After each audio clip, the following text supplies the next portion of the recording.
اعتکاف کے فیوز و برکات۔ اعتکاف کا ثواب 2 حج اور 2 عمرے کے برابر ہے۔ اعتکاف مسنون و افضل عبادت ہے، اسی لیے حضور نبی کریم صلی اللہ علیہ وآلہ وسلم ہر سال اعتکاف کرتے تھے۔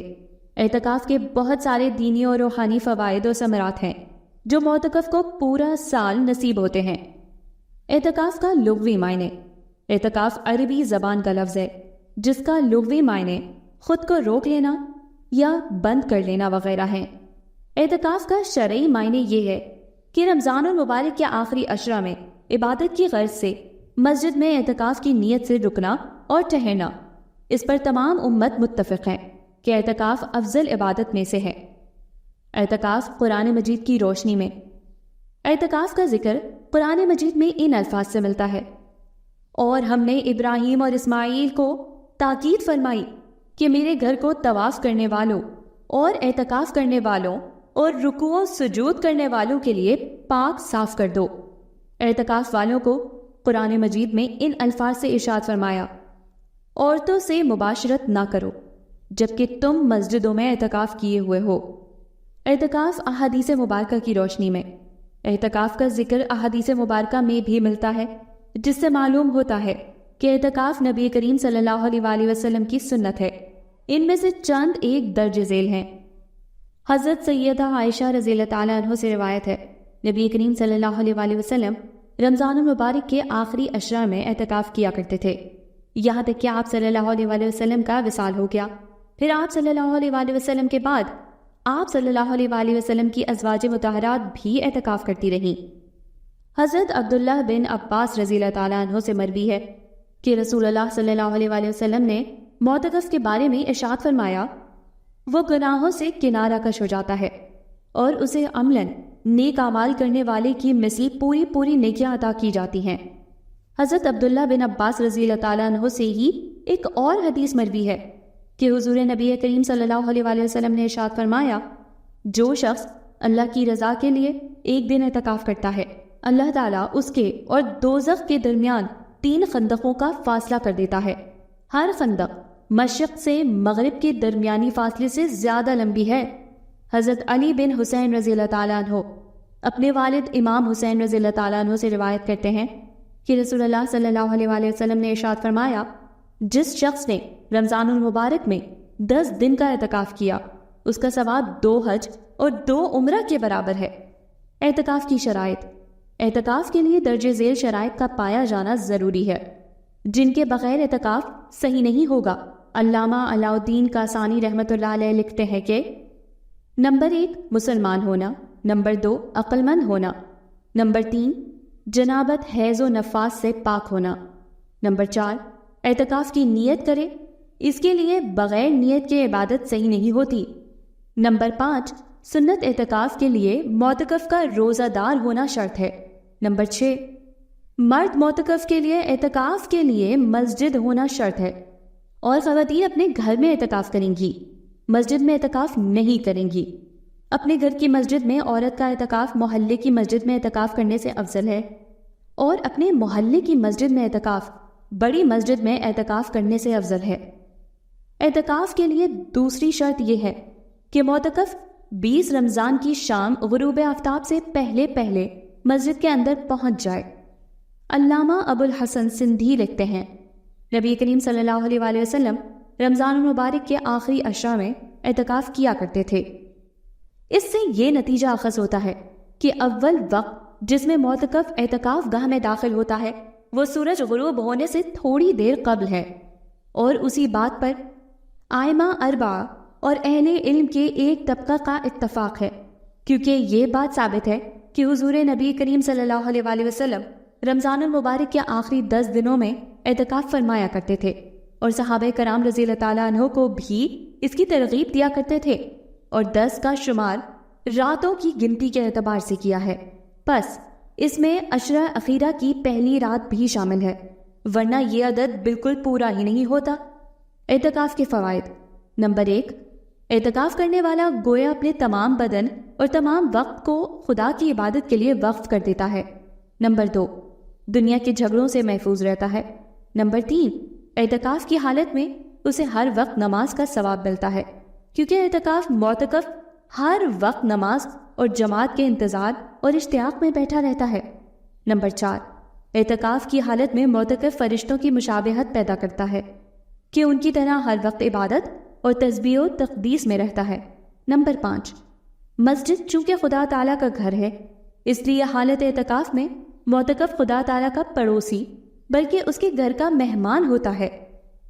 اعتکاف کی اقسام۔ فقہی اعتبار سے اعتکاف کی 3 اقسام ہیں۔ واجب، منت کا اعتکاف، اعتکاف کی نظر مانی، یعنی زبان سے کہا میرا فلاں کام ہوگا تو میں اللہ کے لیے فلاں دن یا اتنے دنوں کا اعتکاف کروں گا، تو ایسی صورت میں کام ہو جانے پر مقررہ دنوں کا اعتکاف واجب ہوگا، جیسے کہ قرآن مجید میں اللہ تعالیٰ کا فرمان ہے اپنی نظروں کو پورا کیا کرو۔ حضرت عمر رضی اللہ تعالیٰ عنہ سے مروی ہے کہ میں نے رسول کریم صلی اللہ علیہ وآلہ وسلم کی خدمت میں عرض کیا کہ میں نے نظر مانی تھی کہ ایک رات میں مسجد حرام میں اعتکاف کروں گا، تو آپ صلی اللہ علیہ وآلہ وسلم نے فرمایا اپنی نظر پوری کرو۔ منت کے اعتکاف میں روزہ شرط ہے، یہاں تک کہ اگر 1 مہینے کے اعتکاف کی منت مانی اور یہ کہا کہ روزہ نہ رکھے گا، جب بھی روزہ رکھنا واجب ہے، اور اگر رات کے اعتکاف کی منت مانی تو یہ منت صحیح نہیں کہ رات میں روزہ نہیں ہو سکتا، اور اگر یوں کہا کہ 1 دن رات کا مجھ پر اعتکاف ہے تو منت صحیح ہے۔ سنت اعتکاف۔ رمضان المبارک کے آخری عشرہ کا اعتکاف سنت ہے۔ حضور کریم صلی اللہ علیہ وآلہ وسلم ہمیشہ مدینہ منورہ میں ہر سال رمضان المبارک میں اعتکاف کیا کرتے تھے۔ اسے فقہی اعتبار سے سنت موقدہ علی الکفایہ کہا جاتا ہے، یعنی پورے شہر میں کسی ایک نے کر لیا تو سب کی طرف سے ادا ہو جائے گا، اور اگر کسی ایک نے بھی نہ کیا تو سبھی گناہگار ہوں گے۔ ان دنوں کا روزہ رکھنا بھی معتکف کے لیے شرط ہے۔ اگر کسی وجہ سے روزہ ٹوٹ گیا تو روزے کے علاوہ اعتکاف کی بھی قضا لازم ہوگی۔ مستحب یا نفلی اعتکاف۔ نظر واجب اور سنت موقدہ کی شرائط سے ہٹ کر جو اعتکاف کیا جائے وہ نفلی اعتکاف کہلاتا ہے۔ اس کے لیے روزے کی شرط اور وقت کی کوئی قید نہیں۔ جب بھی مسجد میں داخل ہوں اعتکاف کی نیت کر لیجئے، اعتکاف کا ثواب ملتا ہے۔ اعتکاف کو توڑنے والے امور۔ نمبر 1، معتکف کا شرعی و طبعی عذر کے بغیر مسجد سے باہر نکلنا۔ شرعی عذر سے مراد غسل واجب یا وضو کے لیے مسجد سے نکلنا، اور طبعی عذر سے مراد قضاء حاجت کے لیے مسجد سے نکلنا۔ نمبر 2، حالت اعتکاف میں مباشرت کرنا۔ نمبر 3، عورت اعتکاف میں ہو تو حیض و نفاس کا جاری ہو جانا۔ نمبر 4، اگر مسجد میں جمعہ نہیں ہوتا تو جمعہ پڑھنے کے لیے دوسری مسجد میں جانا عذر شرعی ہے، اس کے لیے اذان جمعہ کے بعد نکلے۔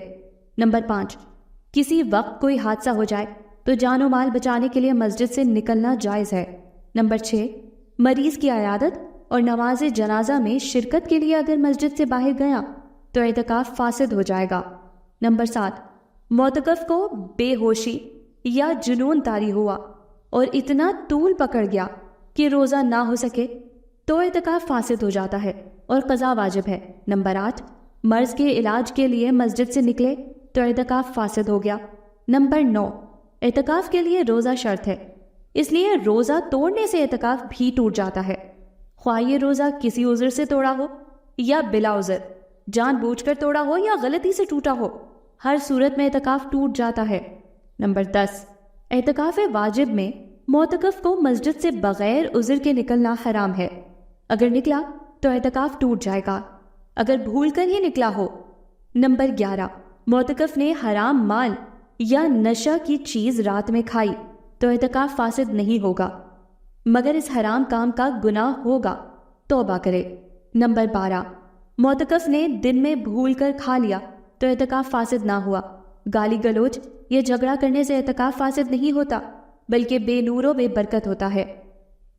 نمبر 13، اعتکاف بیٹھنے کے لیے خواتین شرعی عذر یعنی حیض روکنے کے لیے ٹیبلٹ یا انجیکشن استعمال کرنا چاہیں تو غروب آفتاب سے لے کر اذان فجر سے قبل تک ٹیبلٹ لے سکتی یا انجیکشن لگوا سکتی ہیں، لیکن اگر انجیکشن لگوانے یا گولیاں کھانے کے باوجود کسی وقت عذر شرعی لاحق ہو جائے، چاہے وہ تھوڑی دیر کے لیے ہی ہو، تو مسنون اعتکاف ٹوٹ جائے گا۔ نمبر 15، رمضان المبارک میں معتکف یا معتکفہ کا کسی عذر کی وجہ سے مسنون اعتکاف ٹوٹ جائے، مثلاً ضرورت سے زائد اعتکاف گاہ سے باہر رہے، یا معتکفہ کو حیض آ جائے، یا نفاس یعنی بچے کی پیدائش ہو جائے، یا کوئی اور بیماری یا تکلیف لاحق ہو جائے، تو جتنے دن کا اعتکاف رہ جائے اور رمضان المبارک کے روزے بھی اتنے ہی ہوں، تو عید کے بعد جب رمضان کے روزوں کی قضا کرے تو اعتکاف کی بھی قضا کر لے۔